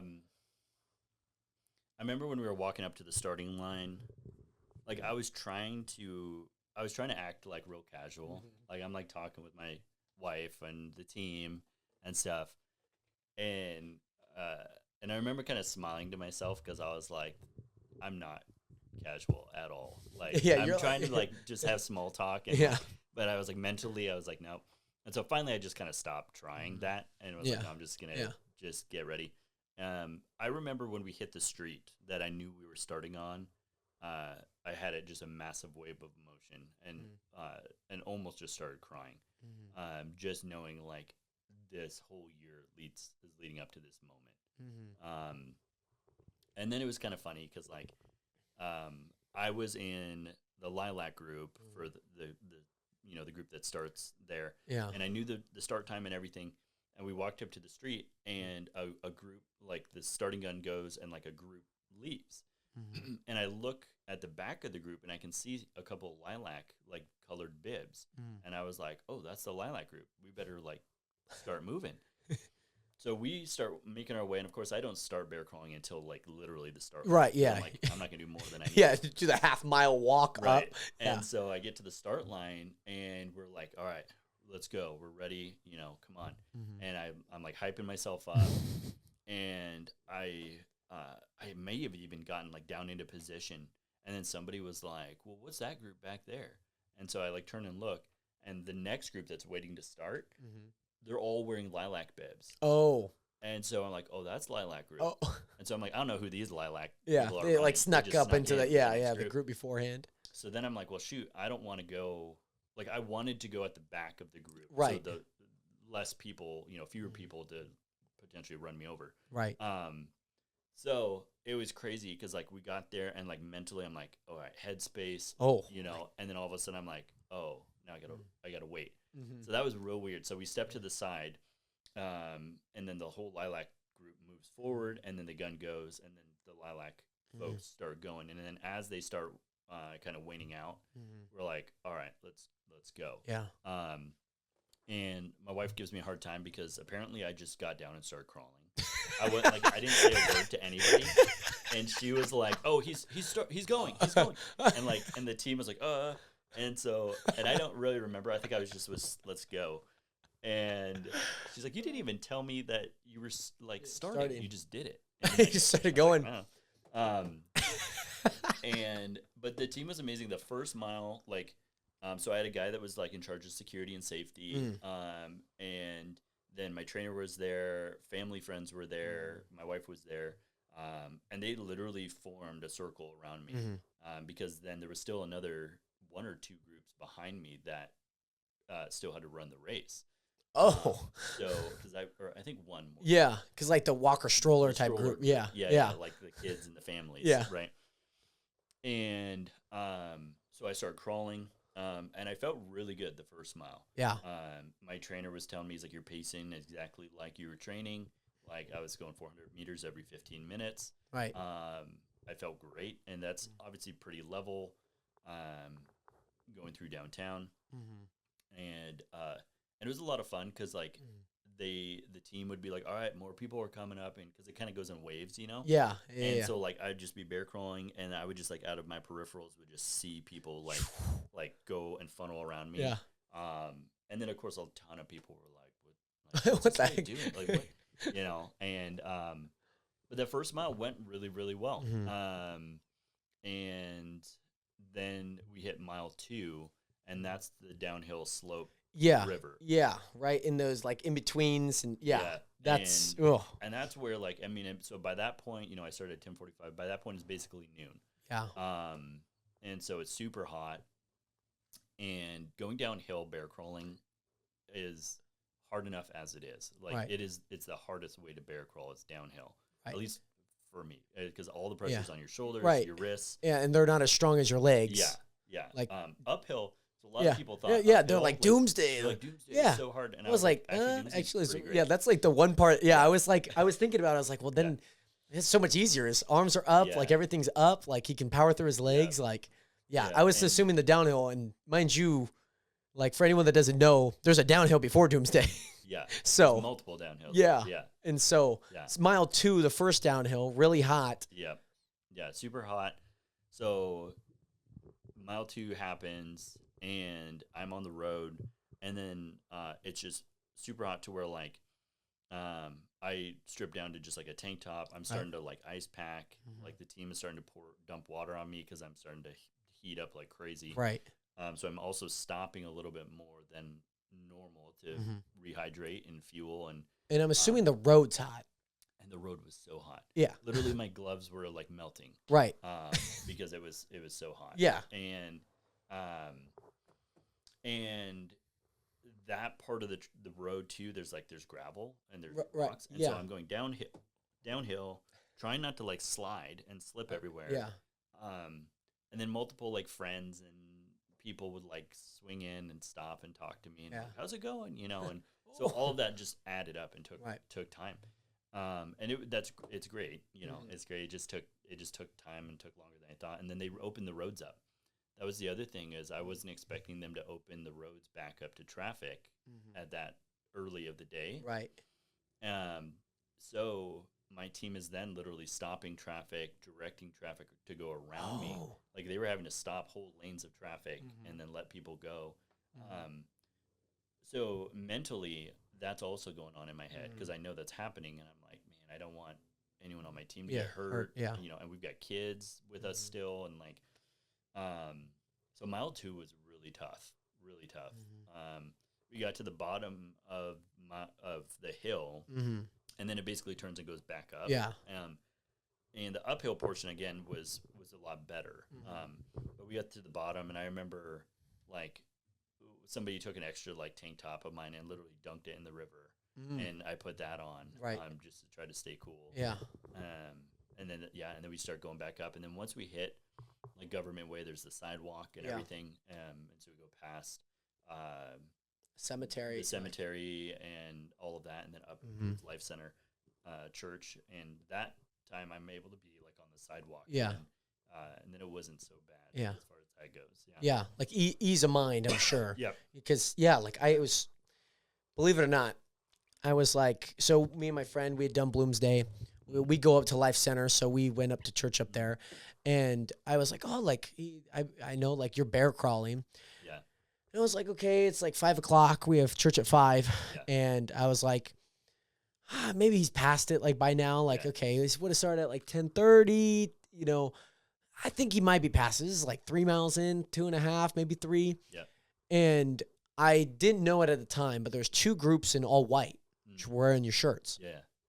I didn't know it at the time that it was your guys' groups. I was thinking it was people cleaning up water, like the cups that everyone throws and stomps on as, the day goes on. That's what I thought that they were doing. Mm-hmm. And I thought that people were grabbing stuff from like the trenches of the ditch and, grabbing everything. And I didn't realize it at the time that it was your guys' group. Yeah. And so you guys are kind of at the bottom of that cemetery. There's the little railway, and you're coming up, and I see the 2 groups. I see that one. I see the other one. And then we go to church. We come back out, and I was like, I ended up playing basketball with some guys at the church. Mm-hmm. And then they all left. And then I was like, okay, well, my friends that I go to church with, they were like, oh, we saw him. Like, he was on the corner. And I was like, oh, okay. Well, I just parked at the apartment complex, just ran right through. And I was like, oh, hi. Hey. Like, I was like, the only person I know here is Kelsey, which is your wife. And I was like, oh, hi, Kelsey. Like, hi. I'm pretty sure you probably don't expect me to be here, but I'm here. Mm-hmm. So it was just so awesome. So I kind of jumped in around then. That would have been around 3.25, 3.5 miles. But that stretch, it seemed like kind of took some time, because even when we were there on the corner, like, it was a good 20 minutes of, okay, that's rewrap. That's like we are on, I don't know, like trip number 2 of people bringing stuff, because it seems like, it seemed like, not that you guys were underprepared. You were prepared for what it was, but it was like underprepared for what that day was giving you. Yeah. The hot weather, the roads opening too. And, again, just mentally just fatigued of just like, okay, making sure, of course, for you, like, you're putting, in a way, not that you are, but putting people in danger because of what you want to do, but also, of course, they're willing to do it. But even on top of that, I'm sure just the ease of mind getting back on the sidewalk. Mm-hmm. And so the portion that I was there was kind of from that corner right until we crossed the college. When I did the big rewrap at that corner. Yeah, rewrap to corner. Yeah. And then once we got across the college, all of the sprinklers. Yeah, yes. Dude. All of the sprinklers that kept coming on, and they were coming in waves. Yeah. So we would start as they started, and they would end, and then the next section would go, and we'd be right at the beginning. I was just timing them like perfectly. Yeah. I was like, oh my gosh. I meant to like tell you thank you so much, because I heard stories of like you're like dancing around, like moving sprinklers, blocking them with your body, and like, dude, thank you so much for that. Of course. And I apologize. By that point, man, like mentally, I think I was just in the zone and just like, just keep going. Like, I was very impressed, like, to see, like, you were in such high spirits, like, music was pumping. Yeah. And so mentally, like, I'm like, man, like, seems fine. Like, I mean, I'm sure it's grueling, but like every step looked the exact same as the last step. It didn't feel like it was regressing. And, obviously the downhill, I'm thinking in my head, like, and, in my head, though I don't know, now I know, because, after you shared your story, like, people, no, the uphill's actually easier. The downhill's just grueling. Yeah. And so, you're welcome. I mean, it was just a way for me to serve this mission of just what was going on, holding the sign, just like, I mean, I could care what people think of, like, oh, what's going on there? It's just like, hey, like, the cause of what you're doing is greater than the uncomfortability that it might be, or how wet I'm going to get. Like, this is beyond me. Like, it's a Sunday.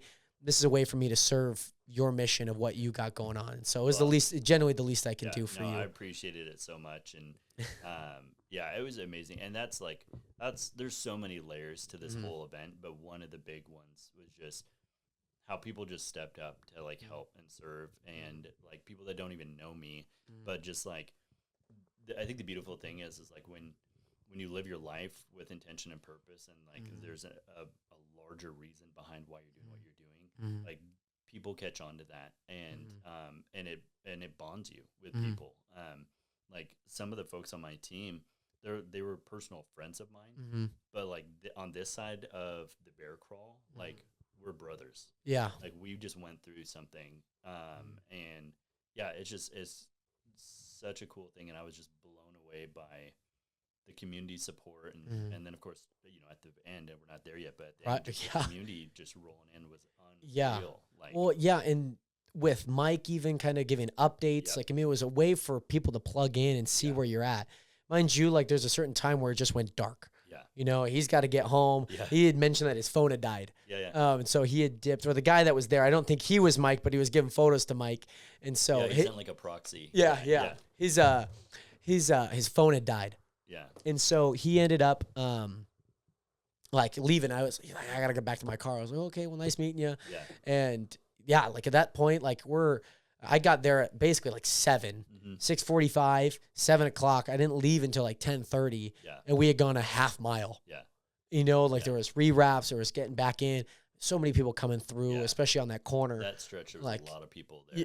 Yeah, there was a lot more people. I was like, dang, I don't know if it's been like this all day. Maybe that's why it's kind of taken longer. And like we're about at the 12-hour mark, and we're about halfway. And I'm like, oh man, like this is gonna be a long one. Like, and I had no idea. I know that I had reached out to you kind of before the race, and what they had kind of expected for you, and be like, hey, like we understand that you're doing this. I'm sure you got in contact with the organizers. Yep. To be like, hey, like I want to do this. Is this possible? Can we make this happen? Like I'll buy everything. Like everyone there had a bib. Yep. Like they were all like, they all paid the $50 that we needed to, and they were all there. And on top of that, kind of going through that period of time, it's dark. It's generally pretty cold. It wasn't too bad, luckily, that day. Luckily, it was hot. It was almost kind of a blessing that it was hot that day. If it was a little colder that night, would have been, oh man, that would have been a cold one. Yeah. However, where along this journey did you find to be the most difficult mentally? Because physically, it seems like your body was fine. Like I remember hearing your story after on your Instagram, just a Q&A of just like, yeah, I'm kind of fine. Like I'd be a little buzzy, I'm maybe a little sore, but it's like, I mean, 7.5 miles I've done before. I've done a few things like this, and I've built up the strength and endurance. But there's a side of it that maybe doesn't get trained as much, and that the mental part of it. Now, was that the hardest part? Was it physically? I love to know kind of where it was like, oh crap, I want to quit. The hardest part physically, I mean, everything hurt. Sure. And it was hard, but I didn't have a doubt in my mind that my body couldn't do it. Right. My hands obviously were just completely destroyed and blistered and bleeding and all of that stuff, but I knew that was going to happen. Like I expected that. Mentally, the hardest part was actually going up Doomsday Hill, which is funny because I had trained Doomsday. I'd done it at least 2 or 3 times, up and down. Right. And so I remember thinking, like, because everyone was like, oh, Doomsday Hill is going to be so hard. And I remember being like, no, it's actually going to be great. Like, I've done it a bunch. Yeah. But then it ended up being not the physically hardest part of the journey, but mentally. You're talking 2 a.m. at this point. It's pitch black. There's not a lot of street lights. Yeah, especially there. And going up Doomsday Hill, my left wrist started hurting real bad, which it hadn't hurt at all up to that point. And it was just shooting pain up my arm to where, like, every time I moved and pushed down on it, and it got to a point where I was like, I may have, like, fractured this thing.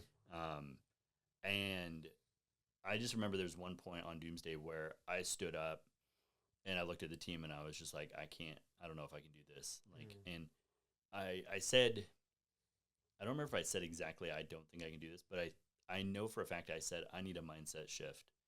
I was like, I'm not in it right now. And that was the hardest spot mentally, I think, emotionally and spiritually for me.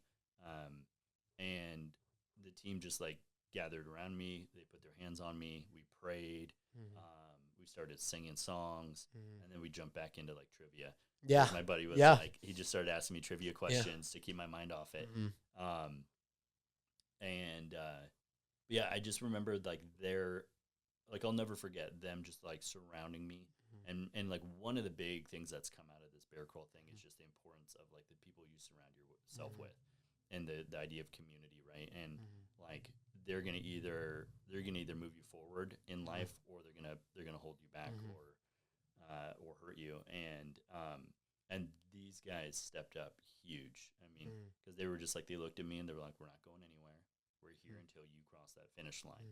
And you know, because I was also like, I was super frustrated at myself, because I was like, I have trained for a year. I'm like, I was supposed to be done at the 10-hour mark. Yeah. And now we're approaching, 14, 15 hours.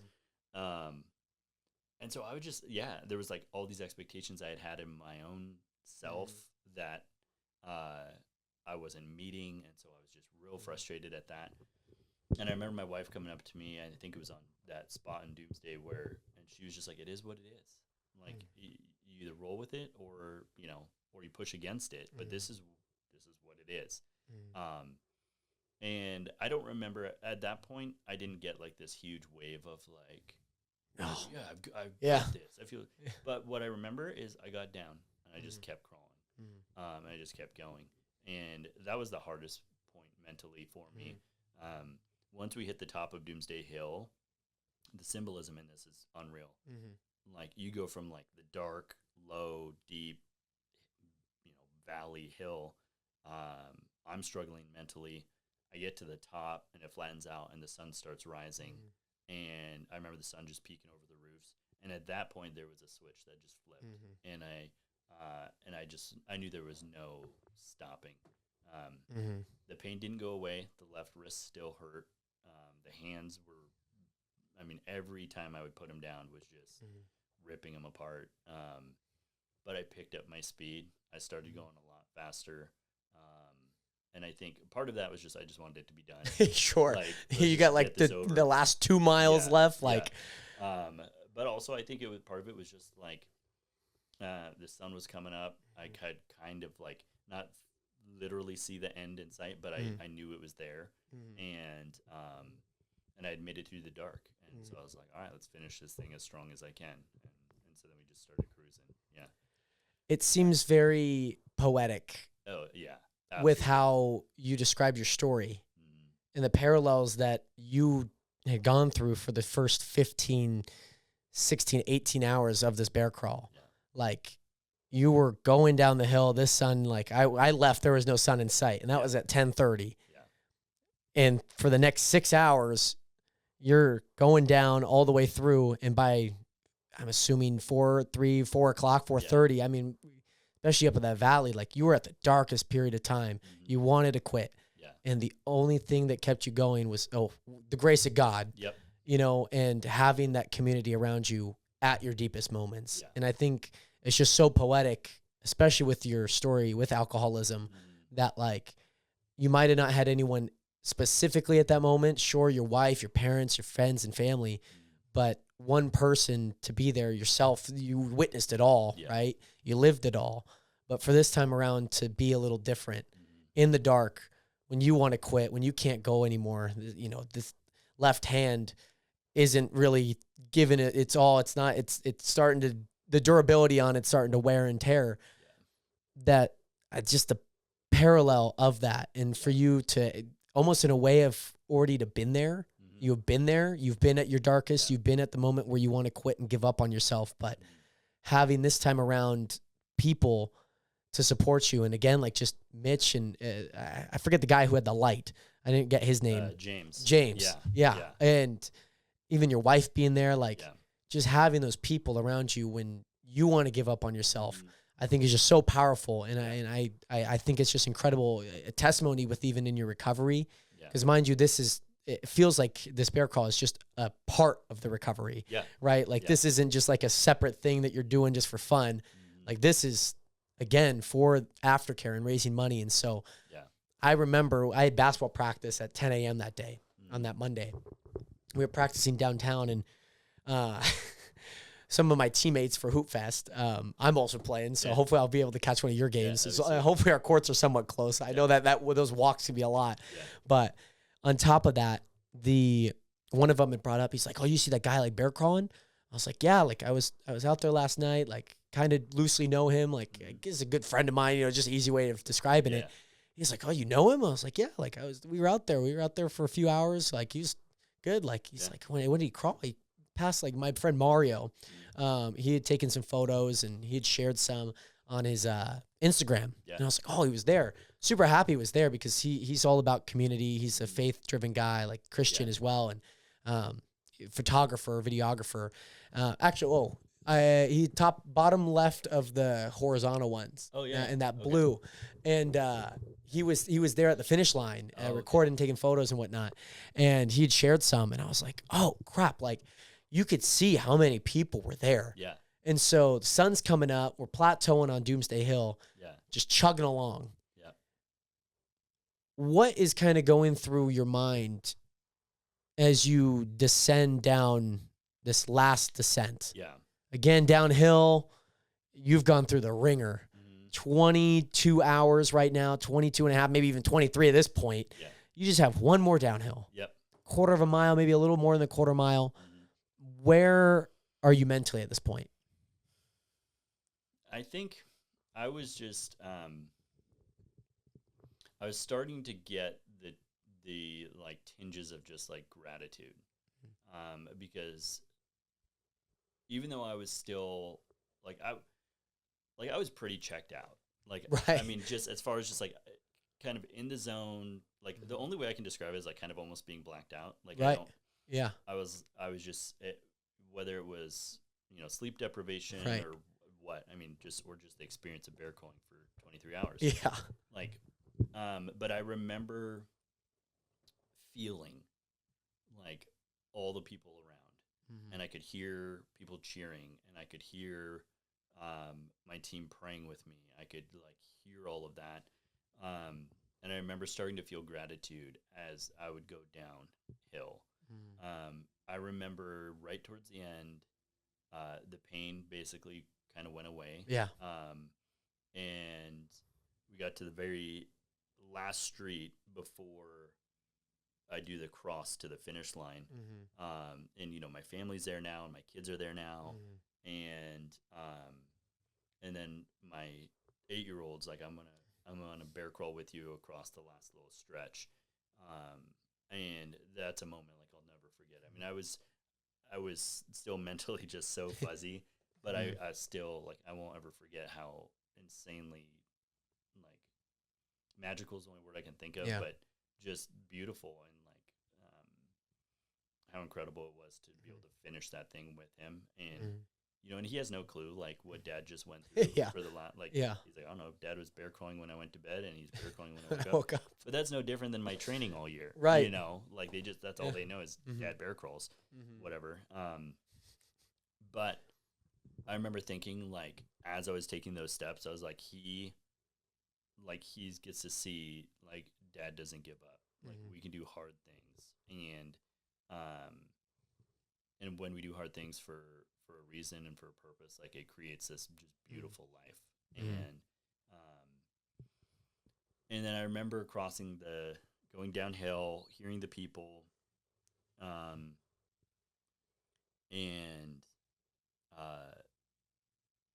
hearing my team like just encouraging me and pushing me on. And I hit that final crosswalk, and I remember, because like when you're bear crawling, like my head's down a lot of it, right? Yeah, my neck is just shot.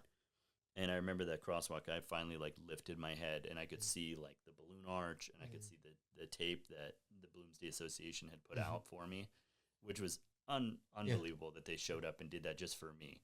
Like, obviously all the runners are already long gone. And I remember just seeing the tape, and I remember just like staring at the tape to where like, it's like when you're focusing on a camera and everything is just blurred behind it. And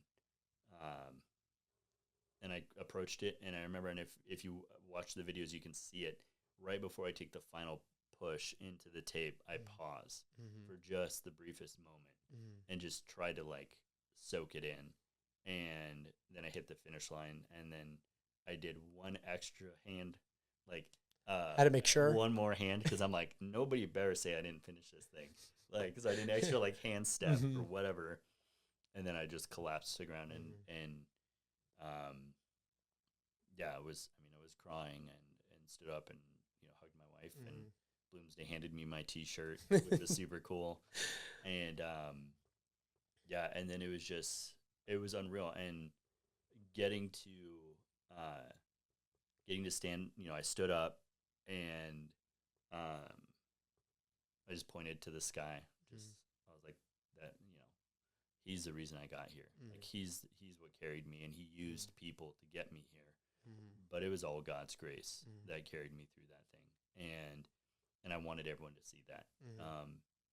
And then, on a funny side of it, like there's an element of like growing up as a athlete, as a kid, right? You always play the like buzzer beater shot, right? Yeah. Like 3, 2, 1 from the 3. Oh, like, especially basketball, like.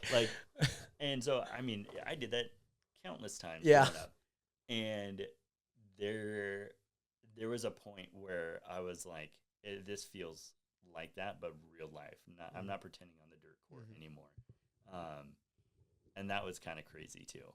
Like, and I remember just thanking God, like, this is wild.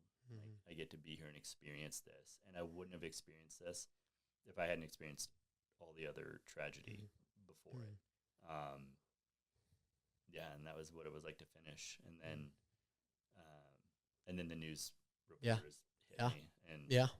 And I was grateful that I was able to speak coherently and and like talk and then we made our way to the side, and I just sat down and I sat there for a while.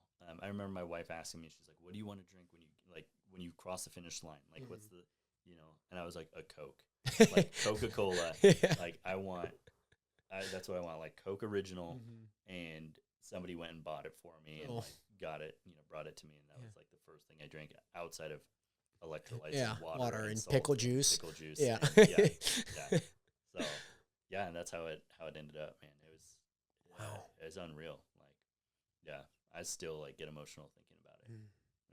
Especially with your kid, like such a magical moment, and I think about it, like I was saying earlier, like you don't really realize, like, until you look back, you're like, man, I made so much progress last year. Yeah. And, imagine the progress that I can make in this next year. And I look back at this last year. Yeah. And I'm looking at the moment that I'm in right now, and I'm like, wow, like, made a lot of progress.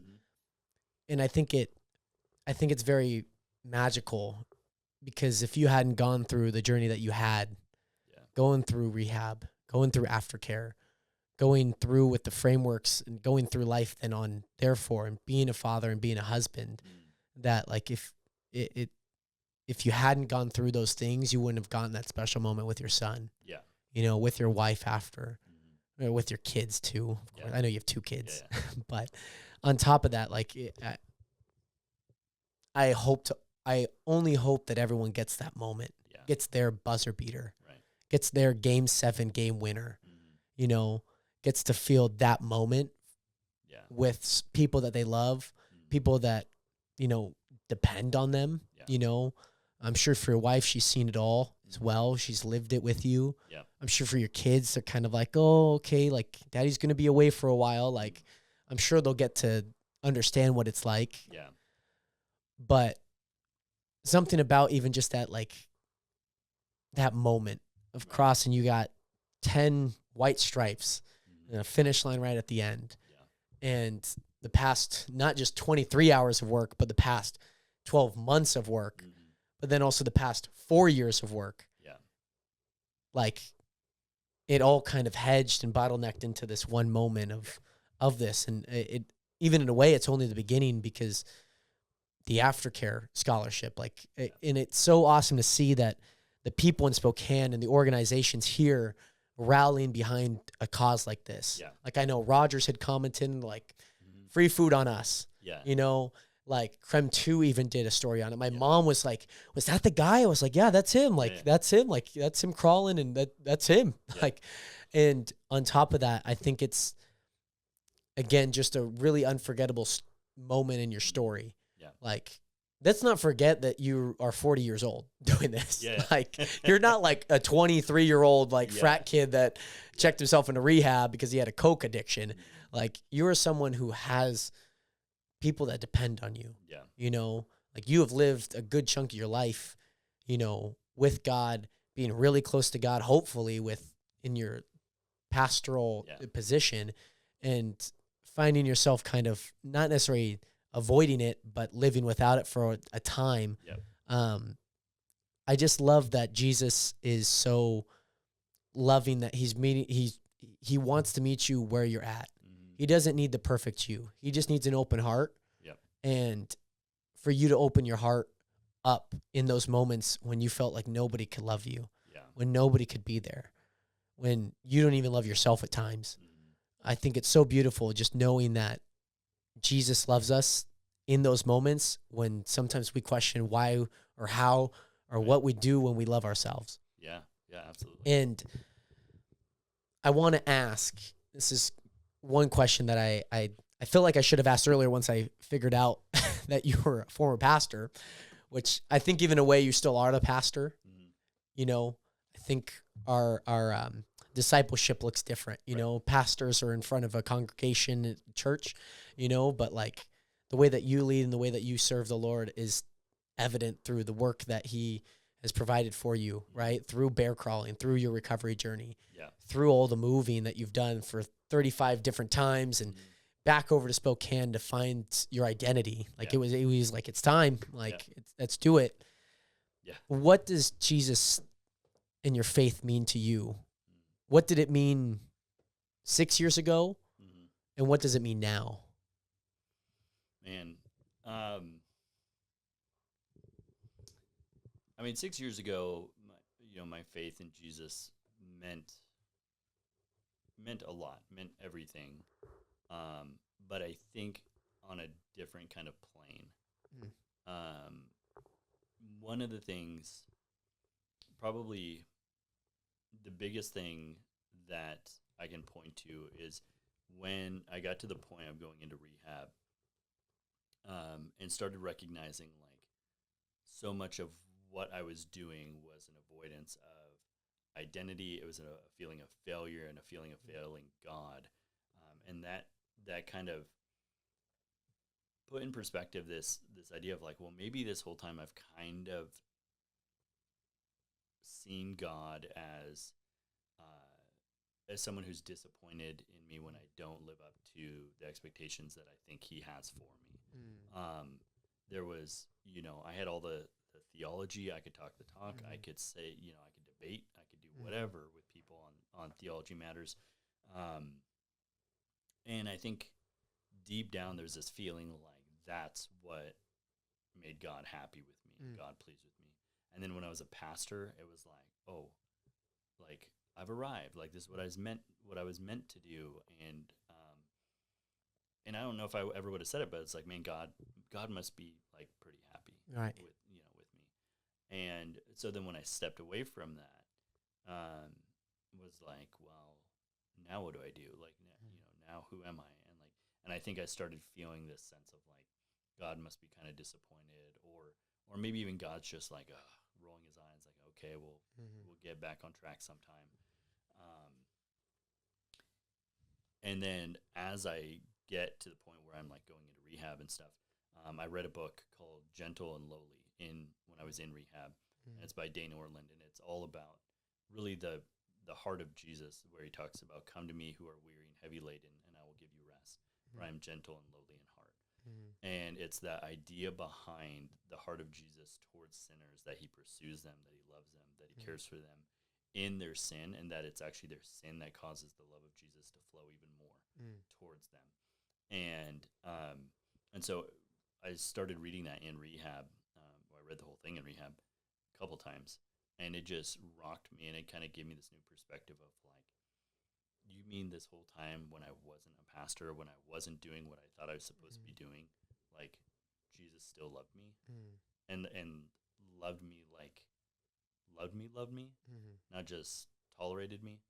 And that rocked me in a good way, because I was like, okay, so now my identity can be grounded in Christ's love for me, regardless of my performance, like good or bad. And I think it was really for the first time where I understood, like, Scripture talks about his kindness leads us to repentance. Like, that was the first time I realized like my repentance and my good behavior, like what that actually looks like flowing out of a position of being loved. And that blew me away. And so for me now, like, 4 years into my recovery journey, that's still the identity that I completely sit and marinate in every single day. As like, when things go well, I'm loved. When things go poorly, I'm loved. When things are just normal, I'm loved. And the word beloved became like my identifying word. Sure. And in fact, in my home, I have a quote from C.S. Lewis that says, it is a marvel of marvels that he would call me beloved. And I have that framed in my home because that became the identifier to me. And from that position of beloved by Jesus, now there's like this incredible freedom to just live and love others and do my best, like absolutely. But I don't do it in a way that is performative. Yeah. So yeah, that's, Jesus is everything. He is life. He's the one that gives me dreams and hopes for a future that I don't have to escape, a future that I love. He's the one that gives me the hope for my family, for my kids, for my marriage, and at the end of the day, there's this beautiful resting in no matter what happens, I'm okay. Yeah.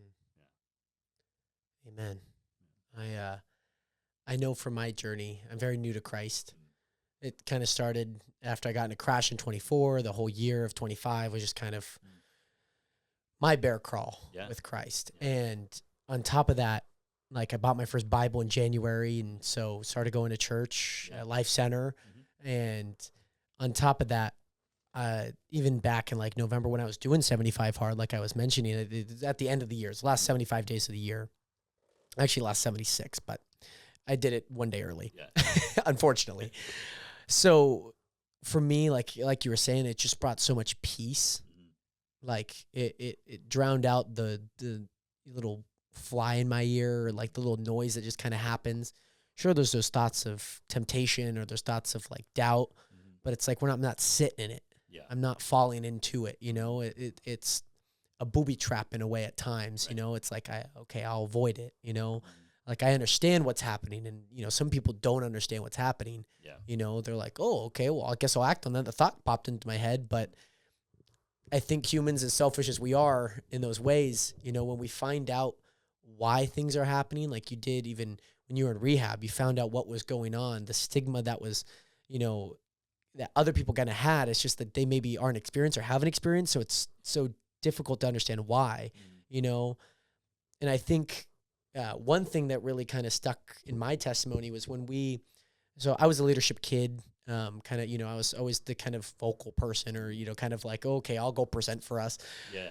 And so I always got kind of put into those roles, and whether or not I wanted to be them, that's just kind of, I was okay, we got this group. Like I'll talk.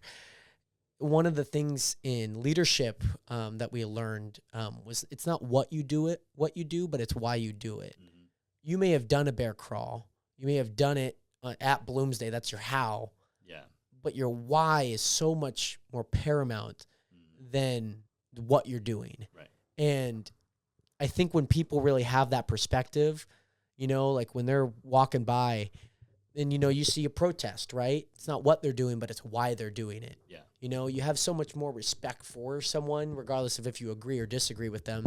Yeah. Or, so much more, I guess respect is the easiest word, but you have so much more empathy towards someone that what they believe in and why they're doing it is so much bigger than what I believe sometimes, and certainly things might be on level plane, but you can empathize with them and you can respect them for doing that. Because again, if you were ever in that position, what's going to ground you? Is it going to be what you're doing, or is it going to be why you're doing it? Yeah.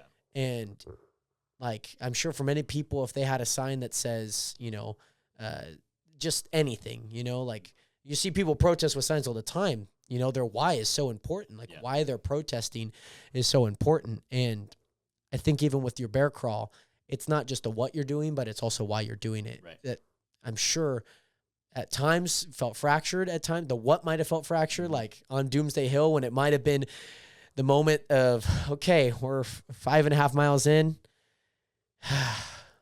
2 more to go, you know, and just remembering your why. And I think, I hope that everyone has their why of why they do things, you know, why they believe in things, because that's really where your foundation is set on. Yeah. And 2 more questions. Mm-hmm. When you were in the midst of this 2-year journey, struggling with alcohol, was there ever a person that refused to give up on you, no matter what, even if they had every reason to? Yeah. I mean, the first person I think of is my wife. She easily could have walked out. And especially towards the end when things got real ugly. Like I would not have blamed her one bit. And she didn't leave. And other than the grace of God, I don't know why. And then outside of that, I would say like my parents, my family, and a lot of it, sure, like it was hidden, and it was kind of all of a sudden was like, oh hey, by the way, this is a problem, and I'm gonna go get help. Especially for like family that didn't live close by. Right. But yeah, I think, you know, my parents, my family, but especially my wife. Yeah. And knowing that, I had a belief that she would be there when I got out. And she was. And so we were able to start to rebuild everything from that point forward. But yeah, she never left. Yeah. That's the Kelsey I know.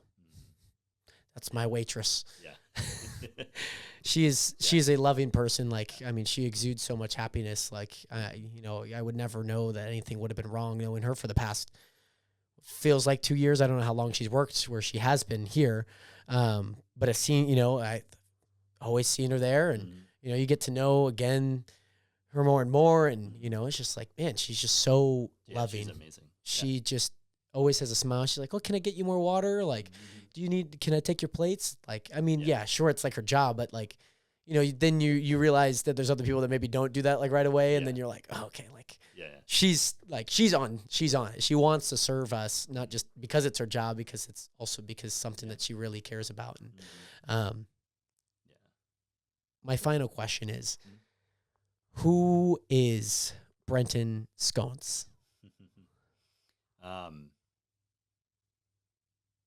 just a regular dude, just trying to make a difference, trying to love big, love well, be the best husband, best father I can be, and in all of that, hopefully just point people to Christ. Yeah, that's me. Yeah. That is Brenton Sconce. Yeah. He's changing the game, one bear crawl at a time. What's next for you? Man, this weekend we got a big event in Spokane. That is a Tattoo for Recovery event. Yeah. So we're going to be hosting that and helping out with that, and it's going to be pretty awesome. So we've got that, and proceeds will go towards B.E.A.R Foundation. And then this fall, I've got another event planned that's going to be more of a community resource awareness event. And then in the spring, I've got an event planned for probably April of 27. That'll be another kind of awareness and big donor event. And then probably summer, early fall of 27, I've got another bear crawl event coming. And that'll be more community focused, kind of a relay type setup where folks can join me and actually participate, and maybe not necessarily bear crawl if they don't want to, but just make it a big community thing. And then scattered throughout those events, I'm looking at doing some wellness festivals. So taking a Saturday or a Saturday, Sunday, and doing a whole festival with speakers, live music, saunas, cold plunges, fitness competitions. Like basically the theme of the festivals being like intentionally doing hard things to create a life you love. And so hence cold plunges and fitness stuff and all of that. So I've got the wellness festivals planned out. And then my goal is to, as long as my body will last, bear crawl a race in a different state every year.